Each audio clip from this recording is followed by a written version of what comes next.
Okay, so let's dive into this whole international diplomacy thing. Oh, yeah. We're looking at excerpts from a YouTube transcript, right, Yeah. of this meeting from way back in 2025 Oh, the Tory fight. between then President Trump Yeah. and Ukrainian President Zelensky. Fascinating stuff. Yeah, and we know a deal was announced. Yeah. But it obviously fell apart. Right. We're trying to figure out what went wrong here. Yeah, well, these excerpts kind of give us like a behind-the-scenes look. raw look, yeah. Unfiltered. Yeah, so right off the bat, Trump is like surprisingly warm. He even mentions a past negotiation spat they had to get over. Oh, wow. Yeah, and he praises the Ukrainian soldiers for their bravery. Is this genuine, or is there something else going on? Well, this is classic Trump, right? Oh, yeah. This is right out of the Art of the Deal playbook, laying the groundwork, using flattery, emphasizing those shared interests, setting a positive tone for this whole thing. Okay, but then it takes a turn. Trump repeatedly insists that this dude. war would never have happened if he was president. Oh, boy. It almost feels like, Gloating. yeah, Less like diplomacy, more like, rubbing it in. Yeah. Yeah. He's trying to establish dominance early on, right? He's framing the narrative. He's positioning himself as like the only one who can solve this. The hero. Exactly. The only one. Yeah. And this sets the stage for him to kind of dictate the terms of the deal. Okay, well, let's talk about Zelensky then. Yeah. Because he seems laser focused on getting some kind of guarantees for Ukraine. Right. Continued U.S. support. Yeah. Especially when it comes to air defense. Uh-huh. And he even says he wants Ukraine to be in a strong position. Oh, that's interesting. Which makes me think he's anticipating a potential power vacuum. Oh, absolutely. He's looking past the immediate peace deal. Okay. Thinking about long-term security for Ukraine. What's Bart? Zelensky understands promises can be broken, especially in wartime. He needs concrete, long-term military backing from the U.S. If this piece is going to hold. Exactly, if this is going to work. Okay, so there's this one moment that really caught my eye. Zelensky mentions Ukraine's drone program. Oh, wow. Saying that it's become one of the best in the world. Because of the war. Because of the war. Yeah. And he even offers to share this technology with the U.S. Wow. in exchange for help producing air defense systems. That's a huge reveal. I know. First of all, it shows how advanced Ukraine's drone capabilities have become out of pure necessity. Right. But secondly, it shows just how desperate Zelensky is for stronger air defenses. Yeah. He's willing to put cutting-edge technology on the table. Like a bargaining chip. Exactly, as a bargaining chip. The big deal. It is a big deal. And then we learned that the deal itself isn't just about ending the war. Right. There's this big focus on U.S. investment in Ukraine. Yes. Specifically for extracting raw earth minerals. Yeah, and, these are the materials used in everything. Everything. Smartphones, military hardware. Yeah. They're in high demand, globally. Huge demand. So it raises questions about the underlying motivations here. Well, yeah, I mean, peace is part of it. Of course. But Trump seems to see a big economic opportunity here. An opportunity, yeah. In Ukraine's resources. Yeah, this isn't just humanitarian. No. This is a business deal. It's a business deal. Yeah. So then the tension just explodes. Right. When a reporter asks Zelensky about compromises he might have to make. Oh, boy. And his response is kind of bleakly humorous. What did he say? I'll wear a suit after the war. Oh, wow. Yeah. That's powerful. It's dark humor. Yeah. But it underscores the gravity of the situation. Yeah. Zelensky's basically saying, my country's fighting for its existence. Yeah. Suits and formalities are irrelevant. Right. In the face of that. And then almost out of nowhere, yeah, the meeting completely implodes. What? Well, this is where that carefully crafted facade just crumbles. Oh, yeah. The conversation turns to gratitude and U.S. support. Yeah. Zelensky pushes back. Oh, really? Clearly frustrated by the lack of concrete commitments from the U.S. I see.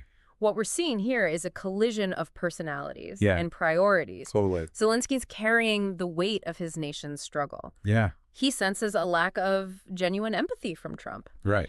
Meanwhile, Trump seems preoccupied with appearances and validation, wanting to be hailed as this peacemaker without actually putting in the work. Without putting in the work. For a lasting peace. Exactly. And this isn't just a private disagreement. Oh, yeah. It spills out onto social media. Oh, wow. Trump publicly declares Zelensky not ready for peace. Oh, my goodness. Yeah. That's a complete breakdown of communication. I know. Goals, misaligned egos clashing. They fundamentally fail to find common ground. Right.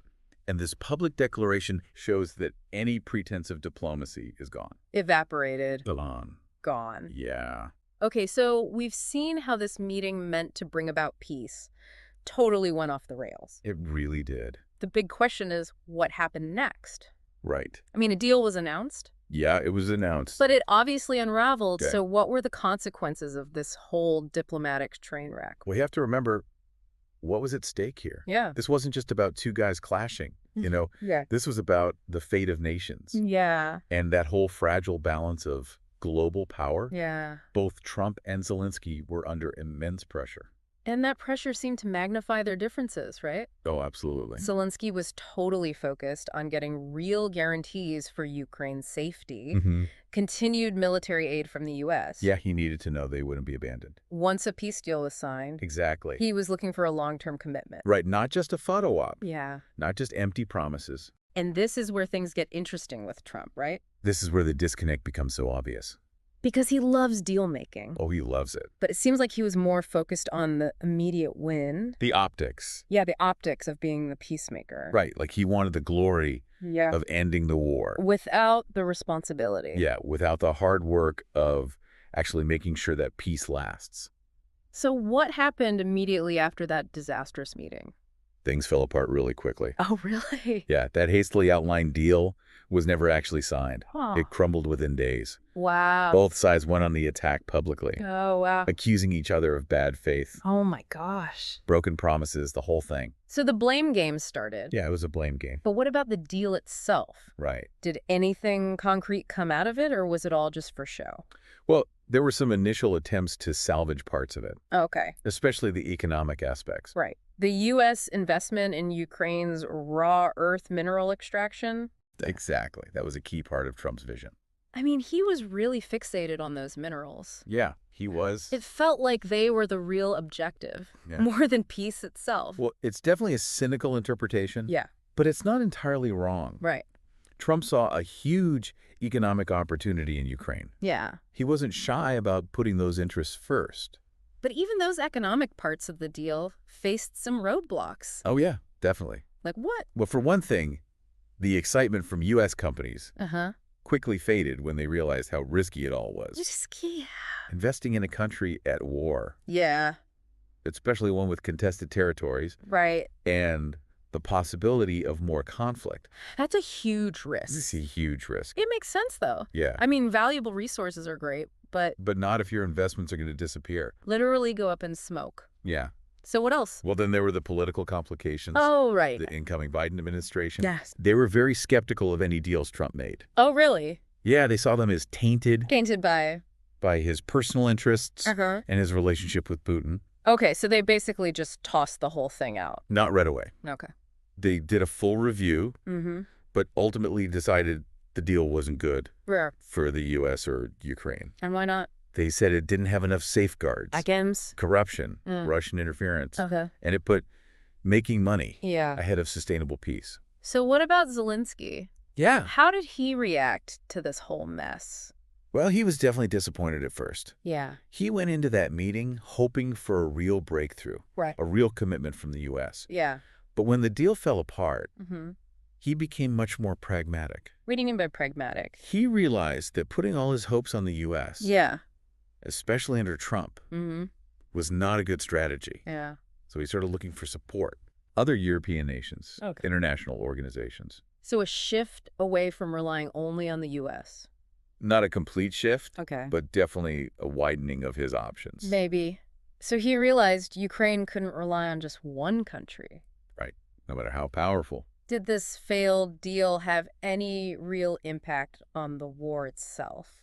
It's hard to say for sure. Okay. The war was already a stalemate. Right. Both sides were taking heavy losses. Yeah. But the collapse of the deal probably made both sides more stubborn. How so?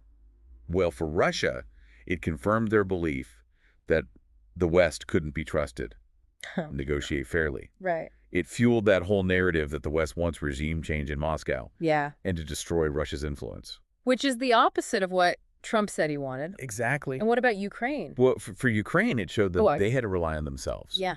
and build up their own military. So they couldn't count on promises of aid or security guarantees. They could disappear overnight. So basically, this whole thing was a wake-up call. Yeah, a harsh one. For both sides. Yeah, it shows the danger of personalized diplomacy. Especially when it's driven by ego.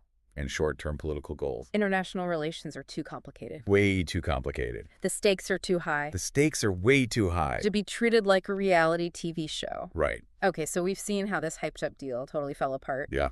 But there's one more piece of this puzzle. What about that? The political fallout for Trump. Right. He staked his whole reputation on being the deal maker. Yeah. The guy who could end wars. The peacemaker. So did this very public failure hurt him back home? That's what we'll look at next. Okay. This wasn't just a diplomatic blunder. Right. It was a political gamble that backfired big time. All right, so we've been looking at this whole failed peace deal between Trump and Zelensky. Yeah. A meeting that was supposed to be this big win. Huge win. But it totally crashed and burned. It did. Now, let's talk about the political fallout for Trump himself. Okay. Because he built his whole image around being the ultimate deal maker. Right. The guy who could end wars, make peace. So how did this very public failure affect him back home? Well, you'd think a disaster like this would be devastating. Yeah. But we have to remember who we're talking about. Right. Trump's supporters often saw his flaws as strengths. Really? Yeah, they loved that he broke the rules, defied expectations. So kind of like that Teflon Don thing. Exact. Nothing could stick to him. Right, no matter how bad it looked. But it couldn't have been a total victory. No, not entirely. Some Republicans had to be worried. Oh, yeah. About his behavior on the world stage? Definitely. It was erratic. Very erratic. Right. This incident exposed some cracks in the Republican Party. Oh. Some of those moderate Republicans were already uncomfortable with Trump, his populism, his unpredictable foreign policy. Right. They started to speak out. They did. Yeah. They said his actions hurt America's credibility. Oh, wow. Our ability to lead on the world stage. So it's the establishment wing of the GOP was like, we told you so. Exactly. This confirmed all their fears. About Trump's temperament. Right. His unfitness for office. And these weren't quiet whispers. No, they weren't. Prominent conservatives went public. Oh, wow. Questioning his judgment. In articles, interviews. That must have gotten to him. Even someone with Trump's ego. Right. It had to sting a little. But did it actually hurt him politically? It did. He lost support? It was subtle, but significant. Okay. His approval ratings dropped. Which were already volatile. Very volatile. Right. He lost ground with independent voters. Suburban voters. The people he needed to win. Exactly. So this whole thing made him look impulsive. Right. Unreliable. More interested in himself than the country. Exactly. His base didn't care. Yep. But he lost those crucial swing voters. And that's a problem. A big problem. Yeah, it gave his opponents ammunition. Painted him as dangerous, incompetent. Unfit to lead. Right. They said he was more likely to start wars than end them. Exactly. And looking back, his track record kind of supports that. It does. How did Trump react to all this? He did what he always does. Okay. Denial, deflection, attack. Classic Trump. He called it fake news, sour grapes. Yeah. He lashed out at his critics. Okay. And doubled down on his usual rhetoric. But do you think deep down he realized how much damage this did? To his reputation. His political future. It's hard to say what he was really thinking. Right. But this incident, along with all the other scandals, really made him look like a liability. Even to the Republicans. Yeah, even to them. It was getting hard to defend him. It was. And eventually, those cracks in the GOP, they got wider. They did. Led to that chaotic primary challenge. Right. And his loss in 2026. This meeting might not have been the final straw, but it was definitely a turning point. It showed the limits of his charm, how fragile his support really was, and the real consequences of his reckless leadership. Exactly. So we've seen how this meeting meant to bring peace. Yeah. Totally blew up. It did. It had a lasting impact. On everyone involved. On the whole world, really. The whole world. It shows how complicated diplomacy is. It really does. The dangers of personality-driven negotiations. Right. And how even small events can have huge consequences. On the world stage. It's something to think about. Definitely. Could things have gone differently? Yeah. Were there missed opportunities? Maybe. What can we learn from this? So we don't repeat the same mistakes? These are important questions. Absolutely. As we try to navigate this crazy world. This crazy world. Thanks for joining us for this deep dive.